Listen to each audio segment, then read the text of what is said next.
পালাবদলের পর পশ্চিমবঙ্গে ফিরছেন তসলিমা নাসরিন। 2 দশক পর পশ্চিমবঙ্গে ফিরছেন লেখিকা। 1 আগস্ট রবীন্দ্র সদনে একটি অনুষ্ঠানে যোগ দেবেন বাংলাদেশের লেখিকা। 20 বছর আগে অশান্তির জেরে পশ্চিমবঙ্গ ছাড়েন তিনি। বাম আমলে রাজ্য ছাড়তে হয় তসলিমা নাসরিনকে। তসলিমা নাসরিন প্রায় 2 দশক পর তিনি পশ্চিমবঙ্গে ফিরছেন। 1 আগস্ট রবীন্দ্র সদনে একটি অনুষ্ঠান, সেই অনুষ্ঠানে যোগ দেবেন বাংলাদেশের লেখিকা। এর আগে আপনারা জানেন যে 20 বছর আগে অশান্তির জেরে পশ্চিমবঙ্গ ছাড়তে হয়েছিল তসলিমা নাসরিনকে, তখন বাম আমল।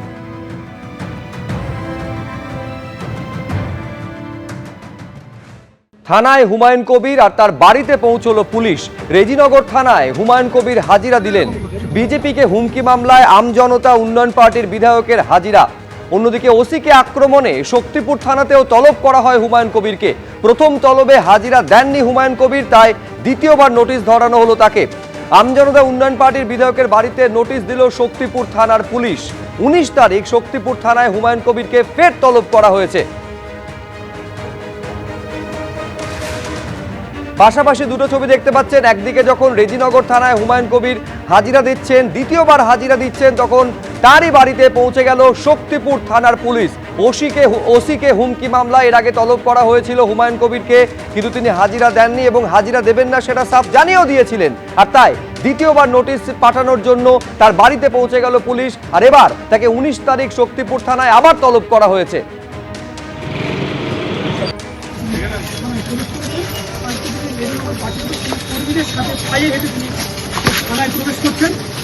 এই মুহূর্তে থানার মধ্যে প্রবেশ করছেন মহোদয় বিধায়ক হুমায়ুন কবির। 7 তারিখে আবার 14 তারিখে তাকে হাজিরা দেওয়ার জন্য বলা হয়েছিল এবং আজকে রেজিনগর থানায় 4 তারিখে যেদিনকে থানায় অ্যাটেন্ডেন্স দিয়েছিলাম সেদিনকেই প্রায় 4 ঘন্টা জিজ্ঞাসাবাদের পরে আবার 14/7 আজকের তারিখে আবার পুনরায় হাজিরা দেওয়ার জন্য বলেছে। শক্তিপুর লাগাতার ভাবে শক্তিপুর 176 নম্বর কেস ডেটেড 26/6/2026, সেই কেসে এফআইআর নেম ছিলাম আমি। পরে যখন তাদের পিসি নেওয়া হলো, একজনকে অ্যারেস্ট করে আনিসুরকে পিসি নেওয়া হলো, 7 দিন পিসি থাকার পর যেদিন জমা দেওয়া হলো, আবার তাদের এগেনস্টে পুরো নেকেডলি বিজেপির দলদাসের ভূমিকা পালন করে ওসি শক্তিপুর আরো 8 জনের নাম জুড়ে সেখানে কোর্টে বলে নিজেরাকে সমটু কেস করছে, কোনো কমপ্লেনবাদী কেস নাই, আমাদের বিরুদ্ধে কোনো এলাকার পাবলিকের কোনো অভিযোগ নাই। কিন্তু পুলিশ এটা নেকেডলি বিজেপির দালালি করে বিজেপির কাছে খুশি থাকার জন্য, বিজেপি সরকারের কাছে প্রাইজ পোস্টিং নেওয়ার জন্য এসব কাজ করছে। বিজেপিকে হুমকি মামলায় হুমায়ুন কবিরের রেজিনগর থানায় দ্বিতীয়বার হাজিরা। কিন্তু কি বলেছিলেন হুমায়ুন কবির যার জন্য তাকে তলব করা হয়েছে এবং দ্বিতীয়বার রেজিনগর থানায় হাজিরা দিচ্ছেন হুমায়ুন কবির? কি বলেছিলেন সেদিন দেখুন।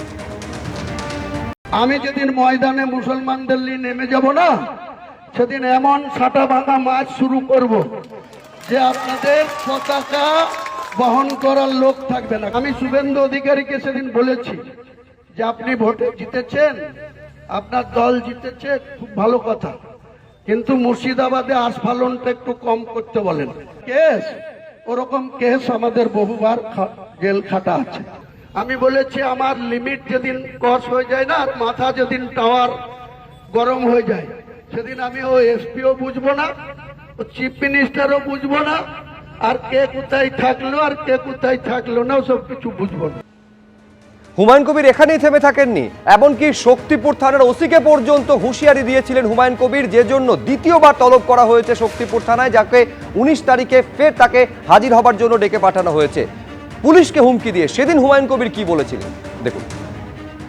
এই ওসিকে যাতে সরানো শুধু না, একবারে ওকে যে পোস্টিং দিতে হয়, যদি না দেয় 10,000 লোক নিয়ে থানা ঘিরে একে কলার ধরে থানা থেকে বের করবো, কারো বাপের ক্ষমতা থাকে তো আমাকে রুখে নেবে।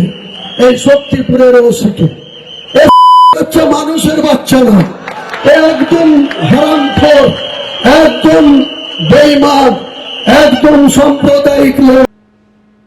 আর এই হুমকি ভাষণ নিয়ে বিধানসভায় দাঁড়িয়ে কড়া বিবৃতি দিয়েছিলেন রাজ্যের মুখ্যমন্ত্রী Suvendu Adhikari. Enough is enough বলেছিলেন সেদিন।